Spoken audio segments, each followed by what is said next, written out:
നടി മോളി കണ്ണമാലി ഗുരുതരാവസ്ഥയിൽ. കൊച്ചിയിലെ ഗൗതം ആശുപത്രിയിലാണ് താരം ചികിത്സയിൽ കഴിയുന്നത്. സാമൂഹ്യപ്രവർത്തകയും ബിഗ് ബോസ് താരവുമായ ദിയ സനയാണ് മോളി കണ്ണമാലിയുടെ ഇപ്പോഴത്തെ അവസ്ഥയെക്കുറിച്ച് സോഷ്യൽ മീഡിയയിലൂടെ പങ്കുവച്ചിരിക്കുന്നത്. മോളി കണ്ണമാലിയുടെ ചികിത്സയ്ക്കായി സഹായം അഭ്യർത്ഥിച്ചാണ് ദിയ ഫേസ്ബുക്കിലൂടെ കുറിപ്പ് പങ്കുവച്ചിരിക്കുന്നത്.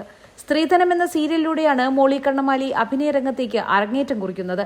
സീരിയലിൽ ചാളമേരി എന്ന നെഗറ്റീവ് വേഷത്തിലാണ് ഇവർ ആദ്യം എത്തിയത്. ടെലിവിഷൻ രംഗത്തു നിന്നും സിനിമാ രംഗത്തേക്ക് വന്ന കലാകാരിയാണ് മോളി കണ്ണമാലി. ഏറെ വൈകിയാണ് അഭിനയ രംഗത്തേക്ക് എത്തിയതെങ്കിലും കൊച്ചി ഭാഷയിലുള്ള വ്യത്യസ്തമായ അഭിനയ ശൈലിയിലൂടെ ഇവർക്ക് ആരാധക ഹൃദയം പെട്ടെന്ന് തന്നെ കീഴടക്കാൻ കഴിഞ്ഞു. നിരവധി ചിത്രങ്ങളിൽ താരം അഭിനയിച്ചിട്ടുണ്ട്. ചെറിയ വേഷങ്ങളിലൂടെയാണ് സിനിമകളിൽ പ്രത്യക്ഷപ്പെടുന്നതെങ്കിലും തന്റേതായ അഭിനയ മികവ് പ്രകടിപ്പിക്കാൻ താരത്തിന് കഴിഞ്ഞു എന്നതാണ് ശ്രദ്ധേയം. ഏറ്റവും ഒടുവിൽ പുറത്തു വന്നത് മോളി കണ്ണമാലി ഹോളിവുഡിലേക്ക് പോകുന്നു എന്ന വാർത്തയാണ്.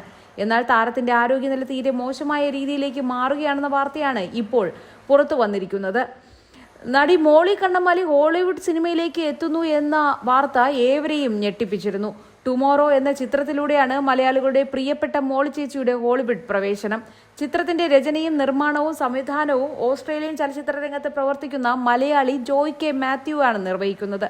അഭിനയത്തിന് ഭാഷ ഒരു പ്രശ്നമേ അല്ല എന്നാണ് മോളി ചേച്ചിയുടെ വാക്ക്. ജോയ് കെ മാത്യുവുമായുള്ള പരിചയം കാരണമാണ് അദ്ദേഹം വിളിക്കുന്നത്. സിനിമയിൽ ഇത്രയും കാലം നിന്ന ആളായ മോളി ചേച്ചിയെ വെച്ചൊരു പടം ചെയ്യണമെന്നുണ്ടെന്ന് ജോയി പറഞ്ഞു.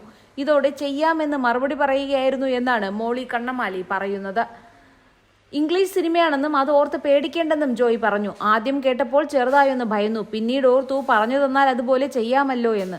എന്നെ കൊണ്ടാകുന്നത് ഞാൻ ചെയ്യും. മീൻ കച്ചവടക്കാരിയായിട്ടാണ് കഥാപാത്രം. എന്നാലും ഇത്ര പെട്ടെന്ന് സിനിമ തുടങ്ങുമെന്ന് കരുതിയില്ല.